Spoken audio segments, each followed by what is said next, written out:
Nosotros como hijos de Dios tenemos que inclinarnos ante nuestro Dios, clamarle, tener intimidad con Él, de diferentes maneras poder expresar nuestro corazón, a veces con necesidad, a veces con mucha alegría también, alabando y glorificando a nuestro Dios. Y bueno, pero de diferentes maneras siempre la Escritura nos invita a lo mismo. Dios nos pide que oremos, que hablemos con Él. Y la promesa es que Él contestará nuestras oraciones. Todo lo que pidamos en su nombre, Él nos los dará. Lo importante que hemos estado estudiando es qué significa eso, en su nombre. No todas las oraciones sabemos que serán contestadas, porque en nuestra imperfección, todavía con esa tendencia a equivocarnos, a fallar, todavía esa tendencia a pecar, no nos permite hacer todo de forma perfecta, recta, en su totalidad. Nuestras oraciones pueden no tener contestación, como hemos estudiado, porque no son oraciones santas, no son oraciones que hagan o que pidan acerca de que su voluntad sea cumplida. Entonces, esas peticiones a lo mejor no son las que Dios quiere que realmente sucedan, o bien a lo mejor sí pueden ser oraciones que Dios quiere actuar en nosotros, pero no de forma en el tiempo que nosotros estamos pretendiendo. Hay ocasiones que pedimos algo y vemos que Dios tiene un tiempo perfecto para su realización. Pero confiamos en la palabra de Dios, que nos dice que todas las cosas nos ayudan para bien. Entonces sabemos que sea lo que sea que pidamos, pero si nosotros le decimos, como hemos estado aprendiendo, hágase tu voluntad, y su voluntad para nosotros es buena, agradable y perfecta, y para los que le amamos todo coopera para bien. Sabemos que los pensamientos de Dios para sus hijos son de bien y no de mal. Entonces estamos confiados que todo lo que sucede es lo que Dios quiere para nuestras vidas, cumpliendo su propósito y satisfaciendo las necesidades conforme a ese propósito y conforme a todas las promesas que Él tiene para nosotros. Saber que su Espíritu Santo también nos guía, dice Romanos 8, para pedir correctamente, y conociendo que Él tiene una posición suprema, es decir, que Él tiene el señorío de todo el universo, que Él es soberano sobre todas las cosas y que al mismo tiempo nos promete este bienestar. Entonces nos hace vivir como sus hijitos en tremenda paz y confianza. Algo maravilloso que es ser un hijo del Señor, de Dios. Entonces también vemos en su palabra que nos enseña que nuestro entendimiento de su voluntad es lo que va a poder traer a ver esa voluntad. Nuestras oraciones plasmadas en esa voluntad de Él nos va a permitir ver la realización o la manifestación de su poder. Si nosotros entendemos en su palabra cómo pedir, pero también vamos a ver el día de hoy que no debemos pedir. ¿Qué cosas Dios nos dice? No me pidas eso. Por eso el tema del día de hoy se titula ¿por qué no pedir? ¿Qué es lo que debemos abstenernos de pedir? Dios también nos pone un límite muy claro en relación a situaciones que parecerían tal vez piadosas, parecerían tal vez santas, parecerían cosas que podríamos decir, bueno, ¿qué tiene de malo que yo pida por esto? Bueno, el Señor nos dice, eso no pidas. Y en 1 Juan 5:13 vemos el primer ejemplo de algo que Dios nos dice, no pidamos. En el 13 en adelante voy a leer de la primera carta del apóstol Juan a la Iglesia Universal. ¿Qué quiere decir? Esta carta fue llevada a diferentes iglesias y nos fue heredada hasta el día de hoy por la gracia y la bondad de nuestro Dios. Primera de Juan 5:13 dice así: estas cosas os he escrito a vosotros que creéis en el nombre del Hijo de Dios. Esta frase engloba la temática de la carta. Una carta preciosa que lleva a la iglesia, lleva a los hijos de Dios a poder distinguir quiénes son aquellos que creen, aquellos que han creído, que han recibido esta gracia en la fe para ser salvos, para ser hijos de Dios. Y sigue diciendo aquí el versículo 13, 1 de Juan 5, para que sepáis que tenéis vida eterna y para que creáis en el nombre del Hijo de Dios. Y esta es la confianza que tenemos en Él, que si pedimos alguna cosa conforme a su voluntad, Él nos oye.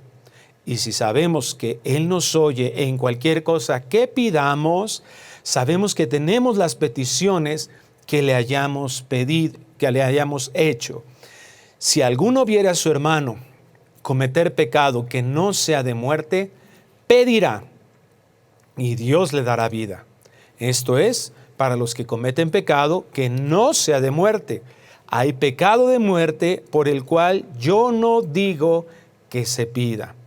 Toda injusticia es pecado, pero hay pecado no de muerte.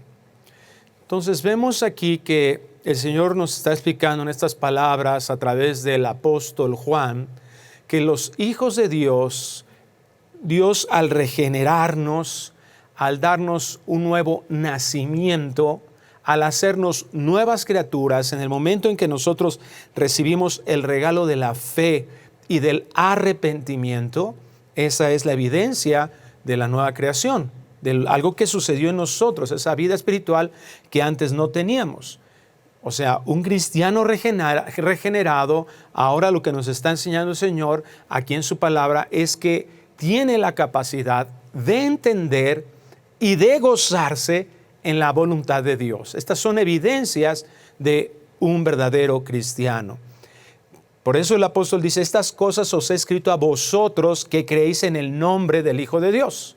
Solo aquel que cree en aquel Hijo de Dios, aquel que es el Salvador del universo, el Salvador de los hombres, ¿verdad? El único que puede traer salvación, rescatarnos de nuestro destino eterno que todos merecíamos de parar en el lago de fuego. Solamente el creer en Él, en el saber que Él pagó por estos pecados, hemos recibido esta gracia de su palabra, de un entendimiento real de la palabra de Dios. Y la seguridad que esto provoca, que sepáis que tenéis vida eterna, dice aquí, y para que creáis en el nombre del Hijo de Dios. Es muy importante recordar y tener presente como hijos de Dios estas palabras, porque hay mucha filosofía mundana, mucha influencia de conocimiento alrededor de nosotros que confunde la mente de muchos cristianos. Y aquí el Señor nos da su palabra, como dice el Salmo 119, 105, como una lámpara que se enciende en medio de tanta oscuridad, tantas tinieblas del pecado, tanta ceguera que el hombre cree que sabe mucho, que entiende muchas cosas y trata de definirlas con su poca capacidad mental y su corta capacidad. ¿Por qué digo corta? Porque no tiene una capacidad de entender las cosas espirituales. Esa condición de pecado hace que el hombre en su soberbia trate de dar sus propias explicaciones y sus propias definiciones y sus propios conceptos. Aquí el apóstol Juan hace una definición de las características de la verdadera conversión, de la fe y una relación íntima con Dios. Está describiendo a estas personas que hemos recibido estas características, y no es para enaltecernos, no es para enorgullecernos, no es para sentirnos mejores que los demás, es todo lo contrario, porque cuando sabemos que esto que hemos recibido es un regalo, es una manifestación de la gracia, entonces es todo lo contrario, estamos agradecidos con Él y lo que queremos es compartirlo a todos los que están alrededor de nosotros, aquellos que tenemos una estimación, aquellos que apreciamos, les vamos a compartir este tesoro de igual manera. En 1 Corintios 2:12, el apóstol Pablo también hace una aclaración de cuáles son estas características del nuevo nacimiento que nos permiten entender las cosas que antes de haber creído en Cristo como Señor y Salvador, antes de haber recibido esta naturaleza nueva, y vamos a ver esta característica, una característica muy especial de esta nueva naturaleza. Dice 1 Corintios 2:12, ahora como hijos de Dios, dice, y nosotros no hemos recibido el espíritu del mundo, sino el espíritu que proviene de Dios. ¿Para qué? para que sepamos lo que Dios nos ha concedido. Lo cual también hablamos, no con palabras enseñadas por sabiduría humana, sino con las que enseña el Espíritu, acomodando lo espiritual a lo espiritual. Pero el hombre natural no percibe las cosas que son del Espíritu de Dios, porque para él son locura y no las puede entender, porque se han de discernir espiritualmente. ¿Cómo estaba nuestro espíritu en el pecado? Dice Efesios 2:1 que estábamos muertos. Muerto está sin ninguna capacidad de reacción. Su mente no funciona, sus sentidos no funcionan. Espiritualmente esta era nuestra condición. No podíamos, si nuestro espíritu estaba muerto, no podíamos entender las cosas espirituales. Eso es a lo que se refiere aquí Pablo con el hombre natural. Cuando viene el Señor y nos da vida, nos proporciona la vida espiritualmente hablando, comenzamos a entender correctamente los conceptos de Dios, que esos conceptos tienen esa misma naturaleza que no podrían, por eso no los podemos comprender, porque son espirituales. Entonces, con un espíritu muerto es totalmente imposible. Entonces, ahora, en una unión, ahora el Espíritu Santo morando en nosotros, Él nos comienza a dar ese entendimiento. Cosas que antes tú podías haber leído la Biblia y el mismo texto antes para ti era totalmente oscuro. Podrías haber dicho, qué bonito dice, qué bonita palabra, qué lindo esto. Pero eso nunca te invitó a obedecer a Dios. Eso nunca te invitó a amar a Dios realmente. Eso nunca te hizo comprender que la existencia propia o la existencia personal era para darle gloria a Dios en todas las cosas. Ahora cuando venimos al Señor nos damos cuenta que esa es la realidad, nos damos cuenta de lo terrible que era el pecado, de lo abominable que eso fue delante de Dios y lo que provocó en nuestras vidas, y ahora la gracia en el perdón, en el amor manifestado, en su reconciliación con Él. ¿Cuándo sucede eso? Con un espíritu muerto era imposible. Cuando el espíritu tiene vida, es muy importante que nosotros tengamos esto en nuestra mente. Y compruébalo. Trata de hablar con un inconverso acerca del verdadero amor, del amor sacrificial. A una persona que no conoce de Dios, trata de hablarle acerca de cómo perdonar, cómo el perdón, y le va a parecer el perdón, es que eso es injusto. Esto está comprobado totalmente. La mayoría de religiones, excepto el verdadero cristianismo o el cristianismo bíblico, entiende el perdón en su totalidad y lo acepta.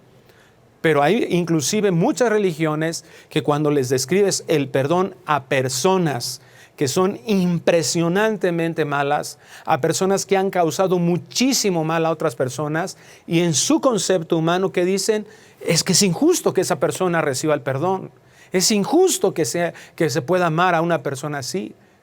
Es impresionante, pero es real que esto sucede, pero es la condición del hombre. No podemos entender estos conceptos porque no han nacido espiritualmente.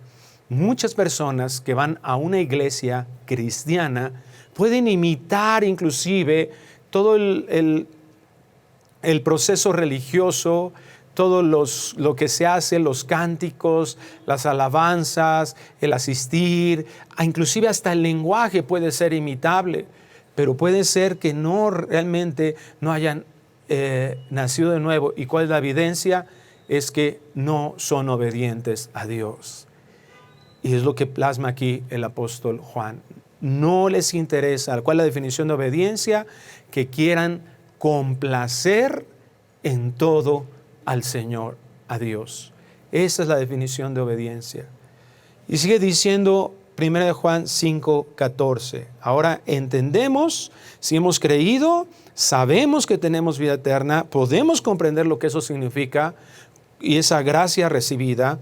Y entonces el versículo 14 nos dice, y esta es la confianza que tenemos en Él, que si pedimos alguna cosa conforme a su voluntad, Él nos oye. Ahora tenemos la capacidad de comprender su voluntad en su palabra, porque tenemos ahora una mente con capacidad espiritual.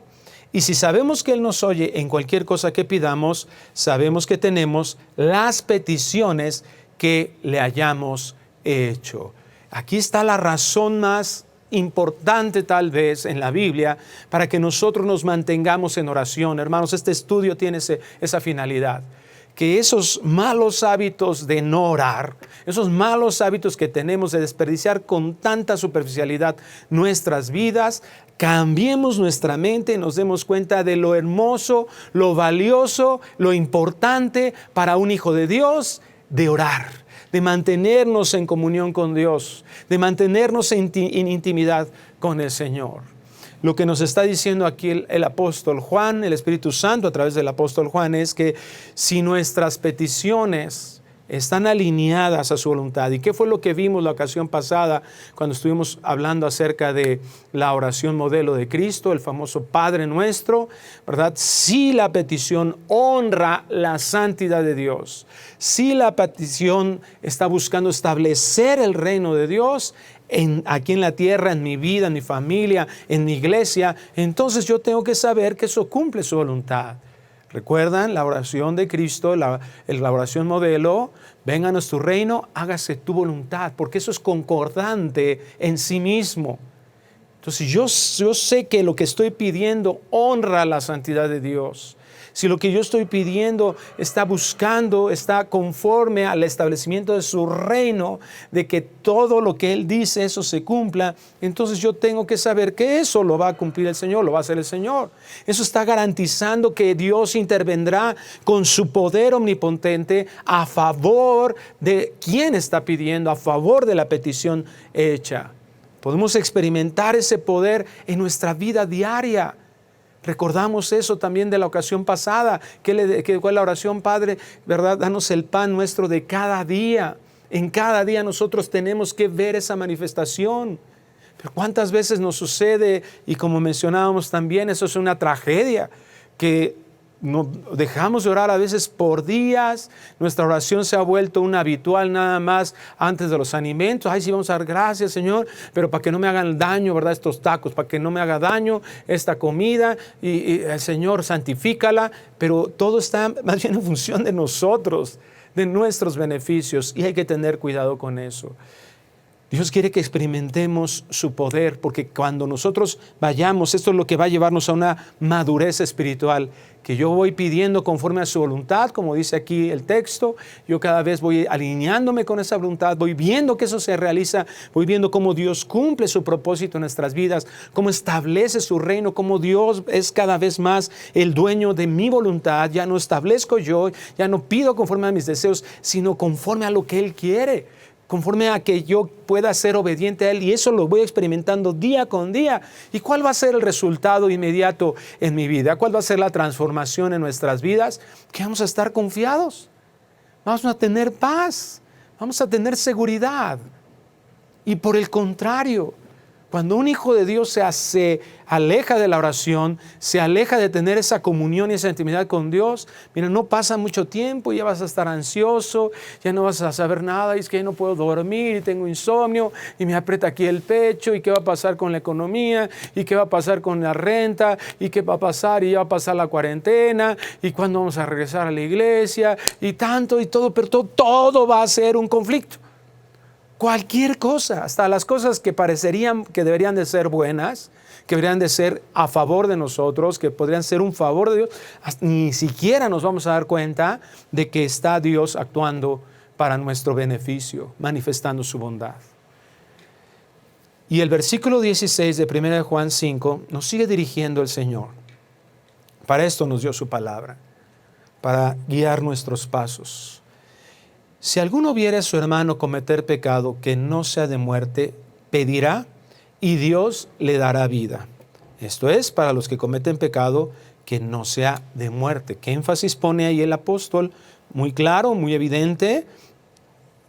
Para los que cometen pecado que no sea de muerte.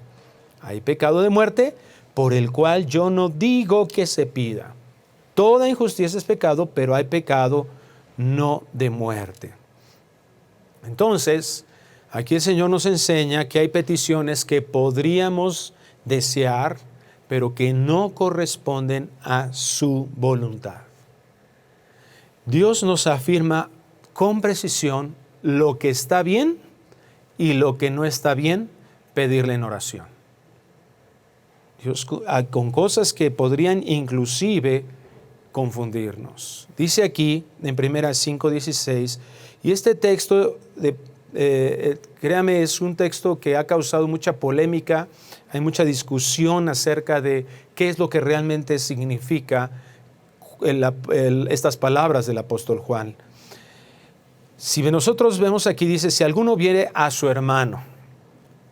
Cuando nosotros revisamos el contexto, podemos afirmar que se está refiriendo a personas nacidas de nuevo.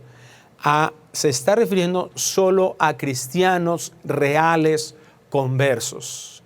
Repito, el tema, la razón, el objetivo por el cual Juan escribe esta carta. Hacer una distinción entre aquellos que han nacido de nuevo y aquellos que no. Había mucha confusión con todo este gnosticismo que se había infiltrado dentro de la iglesia, en donde había confundido a muchas personas. No se distinguía realmente un nacido de nuevo, no.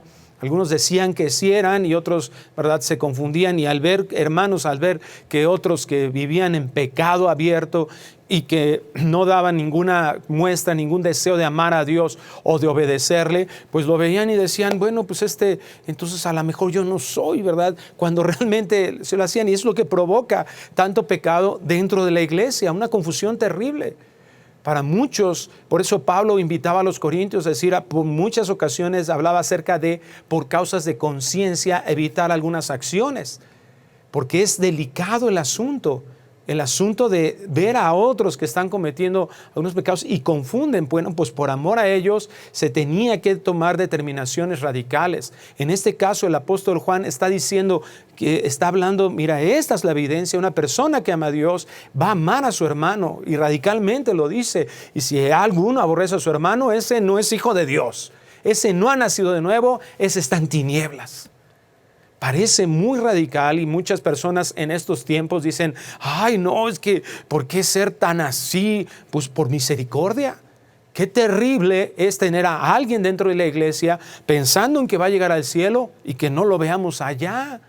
Que él esté engañado porque tiene una vida religiosa, que crea que por cantar algunos cánticos, por dar un diezmo, dar una ofrenda, por participar en un ministerio dentro de la iglesia, entonces con eso ya va a estar asegurado su lugar en el cielo. De ninguna manera. La única forma, dijo Jesucristo, yo soy el camino, yo soy la verdad, yo soy la vida, y nadie viene al Padre si no es por mí.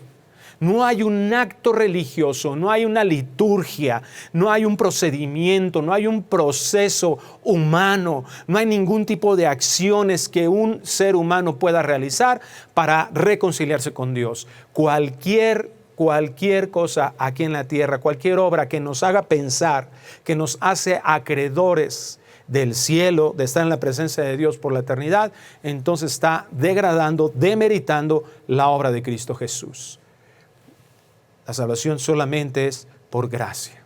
Entonces vemos aquí que Juan está haciendo esa evidencia clara de aquellos que son cristianos. Y cuando habla aquí, si alguno viene a su hermano, en medio de este contexto, tenemos que ver claro que está hablando de cristianos, de hermanos en la fe.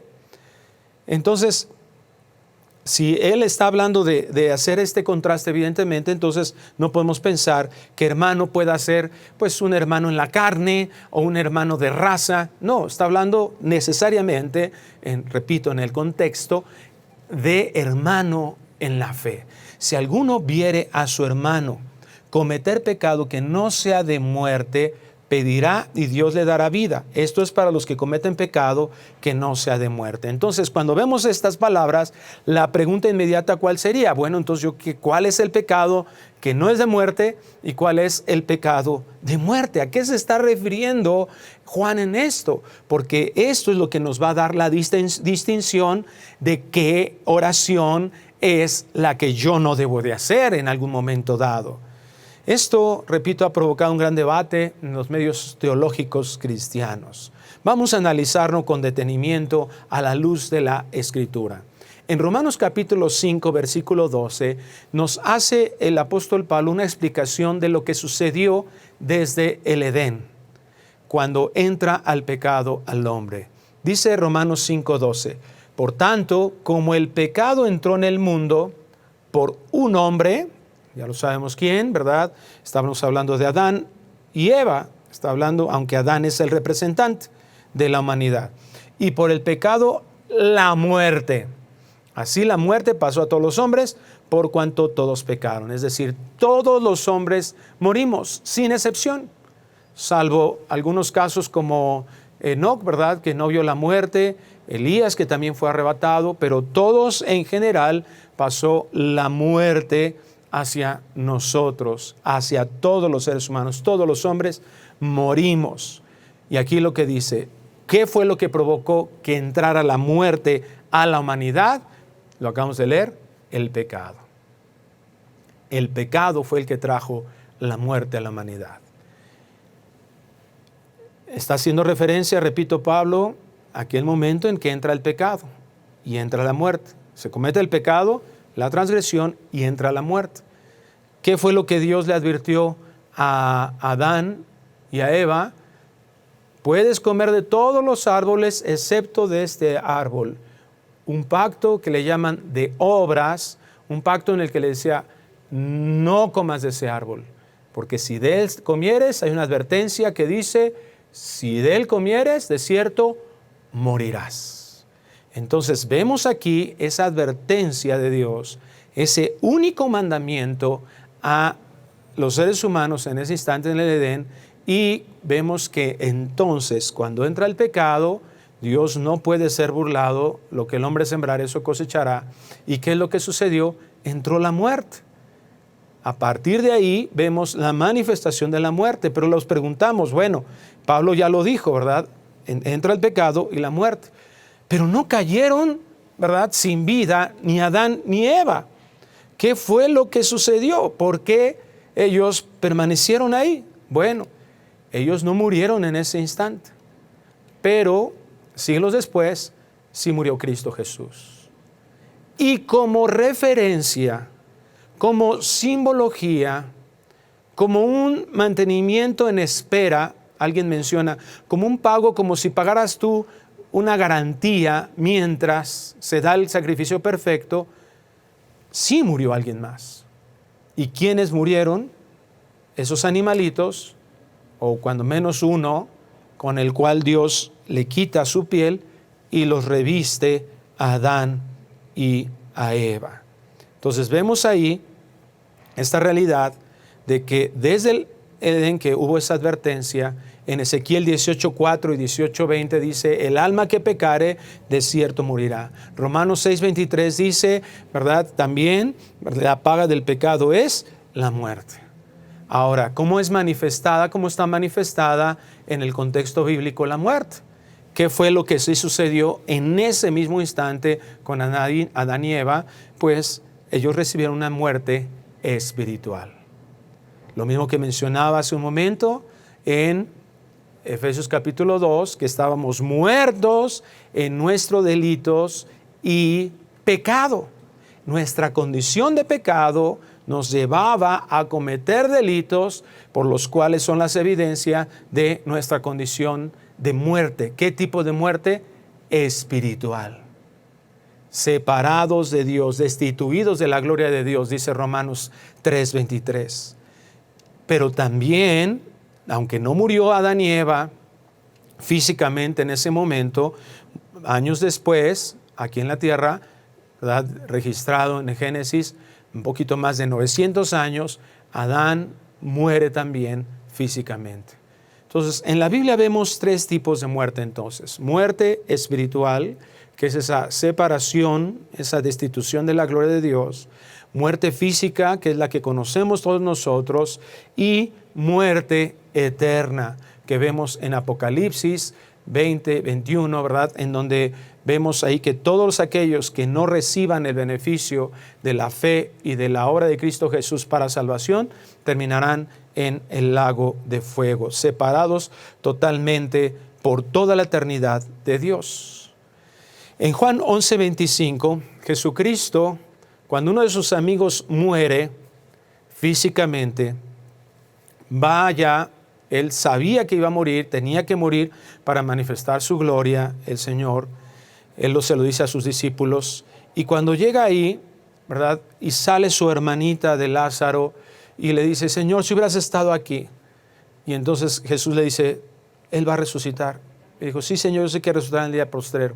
Y entonces Cristo dice unas palabras que si nosotros no tenemos una mente espiritual y un entendimiento del contexto bíblico, vamos a decir, este cuate está loco, ¿no? ¿Qué está diciendo? O sea, esas palabras de Cristo o son totalmente contradictorias, o son de una persona que está chiflada, o de verdad Él era el Hijo de Dios, con toda la sabiduría, lo cual vamos a ver que es así. Cristo dijo estas palabras que muchos de nosotros conocemos. Yo soy la resurrección y la vida. El que cree en mí, aunque esté muerto, vivirá. Y todo aquel que vive y cree en mí, no morirá eternamente. ¿Crees esto? Esta pregunta la sigue haciendo el Señor Jesucristo a cada uno de nosotros. ¿Crees esto? ¿Crees no tan solo en un Dios que está queriendo satisfacer tus necesidades de forma inmediata, al que le pidas y le digas, ay Señor, pues dame dinero, dame pan, resuelve mi necesidad, resuelve mi comida? No, sino que resuelve nuestro peor conflicto, la muerte eterna. El que cree en mí no morirá eternamente. Entonces aquí vemos, ¿verdad?, esta realidad de lo que acabamos de explicar, aquí en las palabras de Cristo. Hay personas que están vivas físicamente, pero están muertas espiritualmente. Y una persona que está muerta espiritualmente, si muere en esa condición físicamente, entonces morirá eternamente. Esto es verdad. Por el contrario, cuando nosotros estamos en vida, en nuestra condición de muerte, el único que puede traer vida es que pongamos nuestra confianza en la obra de Cristo Jesús. Y eso es lo que cambia radicalmente. Ahora tenemos vida espiritual y vida eterna. Ahora ya la muerte ya no tiene obra sobre nosotros, pero esto es en un proceso. Porque ahora estamos vivos espiritualmente, ya no estamos vivos, muertos espiritualmente, estamos vivos y con la confianza que estaremos vivos eternamente con el Señor. Pero aún físicamente moriremos. Sí morirá físicamente para esperar la consumación de nuestra salvación. ¿En qué momento? En la resurrección. 1 Corintios 15 lo dice. Por eso Cristo fue las primicias. Seremos resucitados y solamente algunos, como en el modelo de el arrebatamiento tanto de Enoc como de Elías, seremos arrebatados, dice 1 Tesalonicenses 4, el Señor, seremos arrebatados algunos. Entonces, pero todos, dice la Escritura, seremos transformados. Es decir, todavía no se concluye, todavía estamos susceptibles a la muerte física. Entonces, si un hijo de Dios, como aquí le dice, si a un hermano, si a un hijo de Dios que ya no tiene una muerte espiritual, que ya no está susceptible a una muerte eterna, pero sí a una muerte física, entonces aquí entendemos lo que Juan dice de que hay pecado de muerte. No está hablando ya de una muerte, repito, espiritual, porque es un hermano, es alguien que la obra de Cristo es perfecta y ya no puede morir ni espiritual ni eternamente, pero sí puede morir físicamente. Entonces cuando dice aquí en 1 Juan 5:16, hay pecado de muerte, entonces aquí estamos viendo que se está catalogando un tipo de pecado que le llama de muerte. ¿Qué significa esto? Que tiene como consecuencia algo a lo cual todavía nosotros somos susceptibles, a la muerte física. Es bien interesante el griego que utiliza aquí Juan para hablar de hay pecado de muerte. Le dice aquí, ¿verdad? Prostanaton. Pecado prostanaton. Esa palabra prostanaton significa que va hacia, el proceso significa es su fin, va hacia la muerte, es el fin la muerte. Si se continúa en él, acabará muerto. Eso es lo que significa. Si alguno viere a su hermano cometer, entonces ya vimos, ¿verdad?, que cuando se está refiriendo a un pecado de muerte, no se está refiriendo, porque está hablando de hermanos, no se puede referir a muerte espiritual, porque ya está vivo espiritualmente, de forma perfecta, por la obra perfecta de Cristo, ni a una muerte eterna, sino a una muerte física. Pero mira aquí cómo inicia ese versículo de 1 Juan 5:16. Si alguno viere a su hermano cometer, aquí también es importante el griego. ¿Qué significa esta palabra cometer? Y la conjugación en el griego está hablando de una acción durativa. Es decir, si tú lo ves pecando, y significa esta conjugación en el griego, y continuando en el pecado, permaneciendo en él.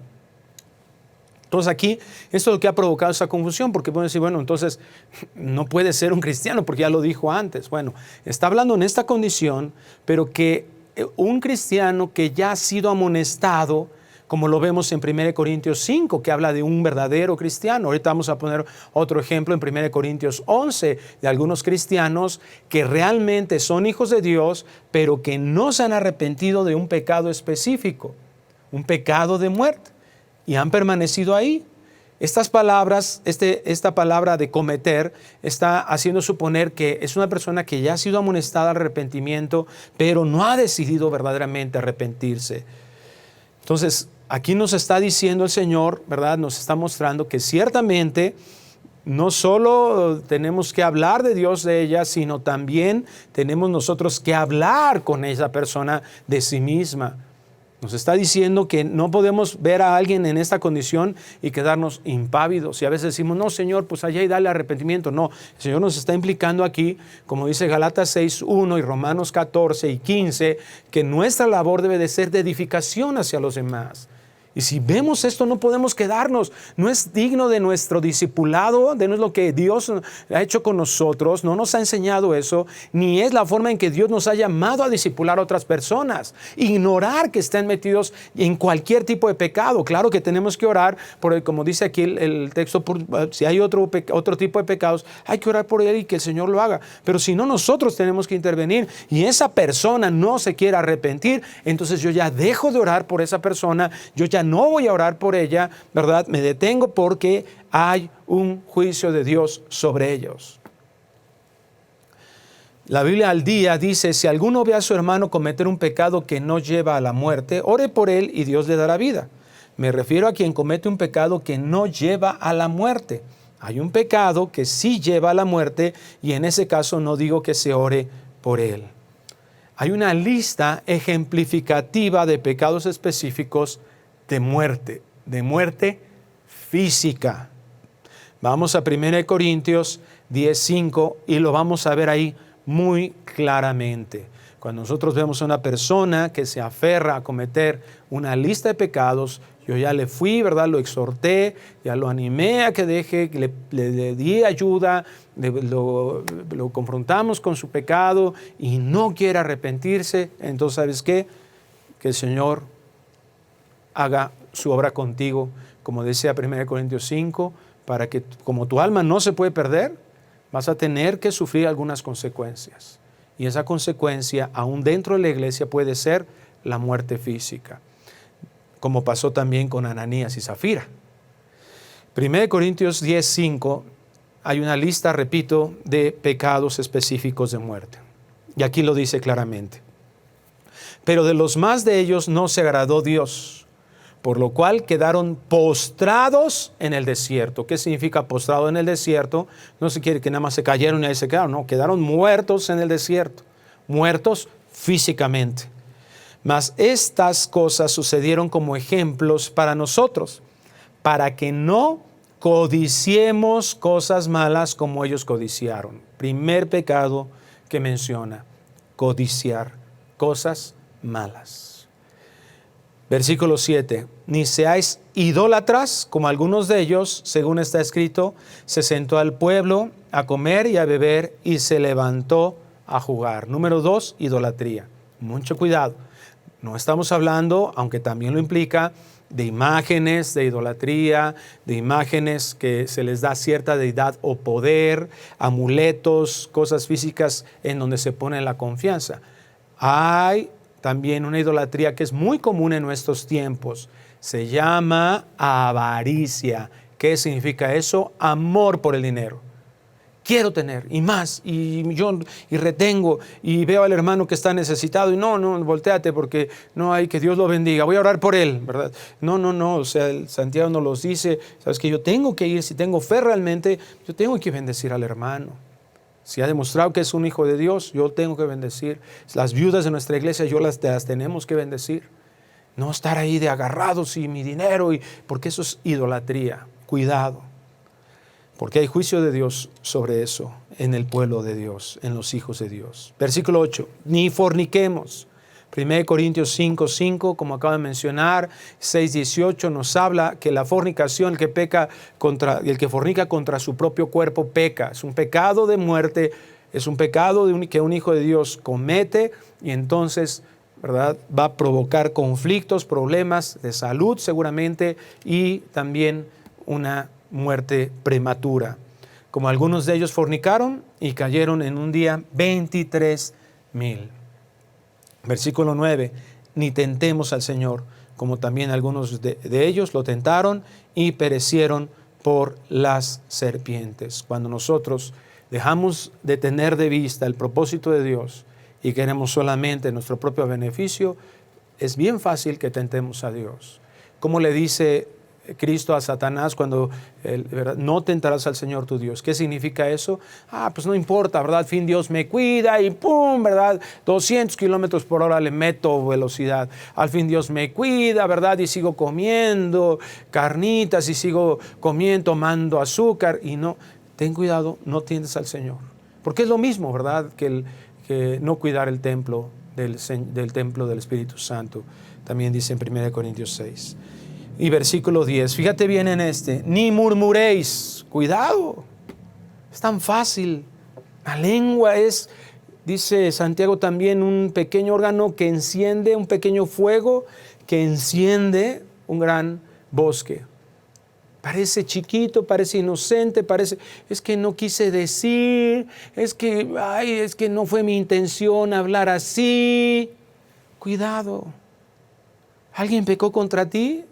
Mateo 18 dice, ve con tu hermano primero, lo primero.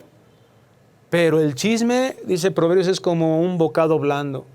¿A poco no esos bomboncitos, verdad que son blanditos? Si te los metes hacia la boca, son tan blanditos que te dan ganas de pasártelo así. Así es el chisme. Así te quema. Ya supe de algo y, híjole, ¿a quién se lo comento? ¿A quién se lo digo? Nos quema, cuidado. Se nos hace bien fácil hablar de hermanos a las espaldas. Mi esposa tiene una frase que quiero compartírsela para que inclusive cuando estés ahí, que estés escuchando que alguien se está comiendo al otro y diciendo, no, que aquel, y quejándose todo. Mira, esta frase la tiene mi esposa. Dice, si no tienes nada bueno que decir de mi hermano o de mi hermana, mejor no digas nada. Eso detiene radicalmente porque muchas veces participamos. A lo mejor no hablamos los chismes, no hablamos de los otros, pero el hecho de que estés ahí callado te hace participar de esa murmuración. Mucho cuidado, hermanos. No hay que orar por quien persiste en pecar así y está rechazando la amonestación. Y rápidamente vamos a 1 Corintios 11:29. El Señor poniendo orden aquí en la iglesia de Corintio y advirtiendo y levanta ahí unas luces, ¿verdad?, en la palabra de Dios. Cuidado, luces amarillas y rojas. Iglesia, detente. Deja de practicar esto. Hablando de la cena del Señor. Porque el que come y bebe indignamente sin discernir el cuerpo del Señor, no tan solo en el memorial, en el que yo sé que por este pan, ¿verdad?, está representando la obra de Cristo Jesús para mi salvación, y yo lo recuerdo y no me importa el pecado, no, claro que por el pecado Él fue a la cruz y fue molido su cuerpo, eso lo tengo que tener bien claro. Pero ahora, ¿quién representa también el cuerpo? La iglesia. si nosotros no discernimos que estamos en medio de la iglesia y la estamos menospreciando y no nos damos cuenta que ahí nos colocó el Señor, fuimos bautizados para ser sumergidos dentro del cuerpo de Cristo, dentro de la iglesia, para ser participantes, no para estar aislados, no para que te quedes en tu casa y que hagas lo que quieras y cuando quieras y como quieras, sino que el Señor dice que no dejemos de congregarnos como algunos tienen por costumbre y ya estamos iniciando nuevamente a hacerlo. No, ay, no, pero ¿y qué tal si me da el COVID? Y hay que, a ver, pues gracias a Dios estamos tomando las medidas necesarias, todo lo que sea, pero se vuelve cómodo. Pues mejor aquí, ¿verdad? Desayunando y al fin no me baño en domingo como todo el mundo. A ver, hermano, aquí si menosprecias que estás dentro de un cuerpo, si menosprecias al hermano, si no estás ayudando a los hermanos, entonces estamos menospreciando el cuerpo de Cristo. No estamos discerniendo. Juicio come y bebe para sí. Y escucha, por lo cual hay muchos enfermos y debilitados entre vosotros y muchos duermen. Debiendo ser un ejército poderoso, con el poder de Dios, alentando nuestras vidas, alentando nuestros ministerios, alentando nuestras predicaciones, alentándonos como familias a vivir conforme a Él, nos hemos estado volviendo un pueblo débil, susceptible a las enfermedades. ¡Qué distinción! Cuando Dios mandaba un juicio, una plaga a Egipto, ni un solo granizo cayó sobre el pueblo de Israel. Cuando mandaba tinieblas, aquí había luz. Cuando mandaba langostas, ni una sola cosa tocaba, ni una sola avecita de estas, insecto de estos, tocaba las plantas del pueblo de Israel, eran cubiertas, las ranas no invadieron sus casas, ellos vivieron en el cuidado de Dios. ¿Dónde está esa distinción de la iglesia de Dios si no somos una iglesia que entendemos lo que Dios quiere hacer con nuestras vidas? Si no escuchamos profundamente, si seguimos siendo unos egoístas, si lo único que nos preocupa somos nosotros mismos, nuestras propias necesidades. Aquí el apóstol Juan, contrario a los versículos anteriores de pedir conforme a la voluntad de Dios, le dice, esto no es mi voluntad, no pidas por eso. En Jeremías capítulo 7, 8, en Jeremías 14, 10 y en Jeremías 11, 13, que voy a leer en este momento, le hace la misma exhortación al profeta, la misma. Dice así Jeremías 11, 13. Porque según el número de tus ciudades fueron tus dioses, oh Judá, y según el número de tus calles, oh Jerusalén, pusiste los altares de ignominia, altares para ofrecer incienso a Baal. Tú, pues, no ores por este pueblo, ni levantes por ellos clamor ni oración, porque yo no iré en el día que en su aflicción clamen a mí. Ante Dios, mi querido hermana y mi querido hermano, ante Dios no solo es importante hablar, también hay momentos dolorosos de no pedir. El endurecimiento que provoca el pecado es terrible y persistir en ello es una tragedia, y eso es lo que le sucedió a Israel en este momento de su historia. No existen las caídas casuales en el pecado. Hay un proceso gradual que va empeorando cada vez más y cada vez más y cada vez más. Abramos nuestros ojos. Dios no nos llamó para vivir en pecado, Dios nos llamó para vivir en santidad. Fíjate lo que pasó ahí en el versículo 7 de Jeremías 11, es decir, lo anterior a estos versículos que acabo de leer. Porque solemnemente protesté de vuestros padres el día que les hice subir de la tierra de Egipto, amonestándoles de temprano y sin cesar hasta el día de hoy, diciendo, oíd mi voz. Hermano y hermana, cuando un hermano, cuando tu esposo, cuando tu esposa, mira, tu reacción carnal cuando alguien te reprende, cuando alguien te exhorta, cuando alguien te amonesta, no va a ser, ay, gloria a Dios, esposo, qué bueno que me dices, ¿verdad? Estos errores que tengo. Ay, sí, papá, gracias por regañarme y castigarme, por quitarme mi celular, porque si yo entiendo que soy pecador y pecadora. No, eso no es la reacción natural de nuestra carne. Nuestra reacción natural va a ser, ¿y tú qué? Y tú sí serás muy bueno, no, tú sí serás muy santo. Ay. Inmediatamente nuestra carne. No te dejes dominar por eso. Escucha la voz de Dios.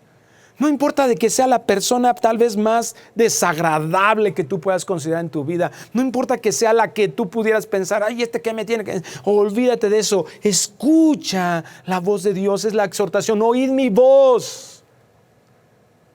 Mira lo que pasó con Israel en el versículo 8. Pero no oyeron, ni inclinaron su oído. Antes se fueron cada uno tras la imaginación de su malvado corazón.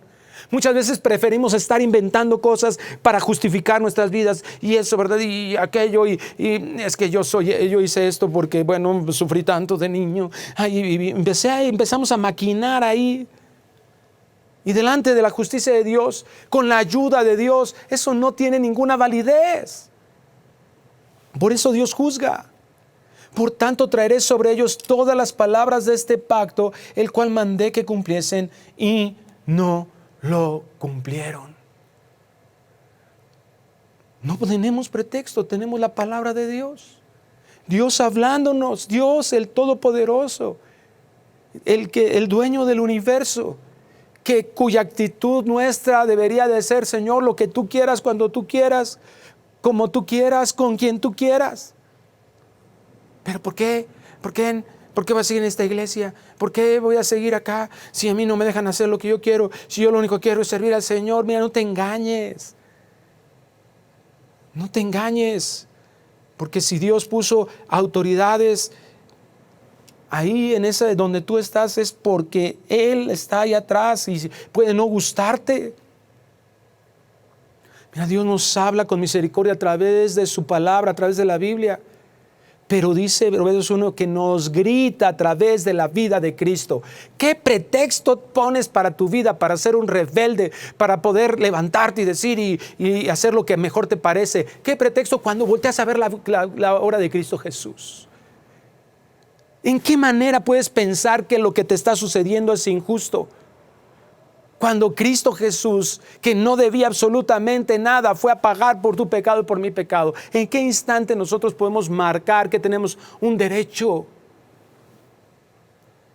Hay que atender a su voz siempre con la disposición de obedecer, con la disposición de cambiar, de renovar nuestro entendimiento. Y versículo 9 dice, y me dijo Jehová, conspiración se ha hallado entre los varones de Judá y entre los moradores de Jerusalén. Se han vuelto a las maldades de sus primeros padres, los cuales no quisieron escuchar mis palabras y se fueron tras dioses ajenos para servirles. La casa de Israel y la casa de Judá invalidaron mi pacto, el cual había yo concertado con sus padres. Por tanto, así ha dicho Jehová, he aquí yo traigo sobre ellos mal del que no podrán salir y clamarán a mí y no los oiré. E irán las ciudades de Judá y los moradores de Jerusalén y clamarán a los dioses quienes queman ellos incienso, los cuales no podrán salvar en el tiempo de su mal. El peor juicio comienza con el abandono de Dios. Y muchas veces llegamos a pensar que como todo está bien, no hay problema. Cuidado, hermano. Nunca nos engañemos con esa terrible mentira satánica. Dios busca trabajar en lo más profundo del corazón, no en lo superficial. Deja de pensar que porque pues me va bien en el ministerio, me va bien aquí, todo parece que está bien en la familia y tienes ahí tus pecadotes ocultos y dices, no hay problema delante de Dios. Claro que lo hay. ¿Qué le pidió Israel a Dios? ¡Danos rey! ¿Y eso era agradable? No. ¿Y qué le dijo a Samuel? ¿Quieren rey? Dale rey. Uf. Que Dios te guarde a ti y que Dios me guarde a mí. Que Dios tenga una actitud así con nosotros. ¿Quieres casa? Está tu casa. ¿Quieres iglesia? ¿Quieres ministerio? Está tu ministerio. Pero tu corazón está lejos de mí. No es lo que hacemos en una iglesia. Es nuestra vida de intimidad con Él. Es nuestra vida. ¿Sabes dónde se demuestra más? Mucho más eso en nuestra vida familiar. Puedes tener grandes iglesias y tener en tu corazón una avaricia terrible. Puedes tener aparentemente grandes negocios, pero tu familia estar en la podredumbre, en un alejamiento. Quiero terminar leyéndoles el comentario de William Barclay de este texto. Si se permite una vez y otra vez coquetear con la tentación y caer, en cada ocasión el pecado se hace más fácil.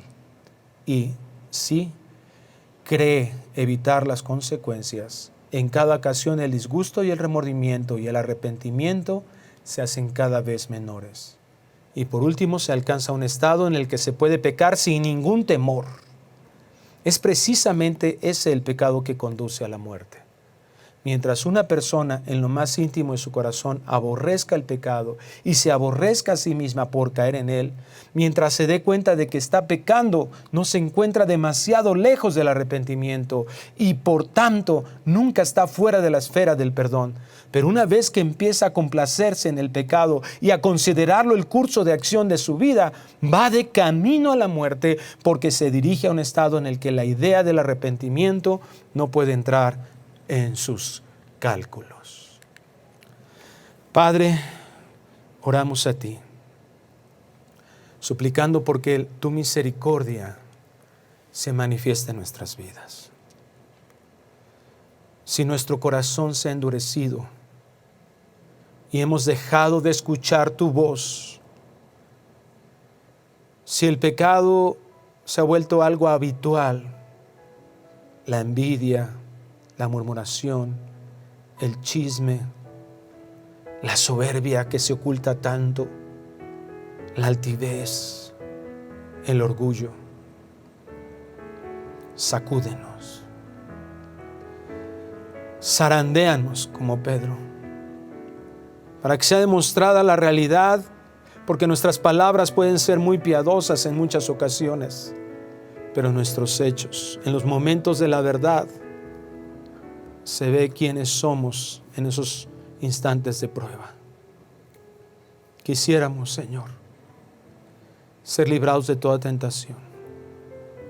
Pero si tú nos has metido en alguna situación, en alguna circunstancia para ser probados, es porque quieres que nos demos cuenta de nuestra realidad, de cuánto necesitas trabajar en nosotros. No permitas, Señor, que nuestra vida siga caminando hacia un pecado de muerte, un pecado en el que somos endurecidos cada vez más, en donde tu disciplina tenga que venir inclusive para que tu iglesia o muchos en tu iglesia duerman. Libéranos de la murmuración.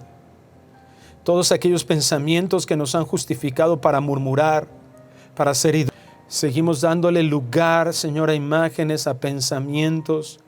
Nos estamos dando los lujos de ver a través de internet, de los medios de comunicación, cosas que traen, Señor, fornicación a nuestra mente, codicia. Señor, que ya no seamos, Padre, alejados de ti, estemos alejados de ti, que ya no estemos tentando tu nombre, sino que vivamos en santidad, te lo rogamos. Permite que entendamos que necesitamos acercarnos a ti. Algunos de nosotros, Señor, hemos ignorado que hay cosas por las que no pidamos y nuestras oraciones no han sido respondidas. Algunos de nosotros, nuestras oraciones tienen estorbos porque no hemos tratado a nuestras esposas como vaso más frágil, como coherederas de la gracia. Padre, perdónanos y ayúdanos a comprender. Ayúdanos a decidir ser obedientes a ti.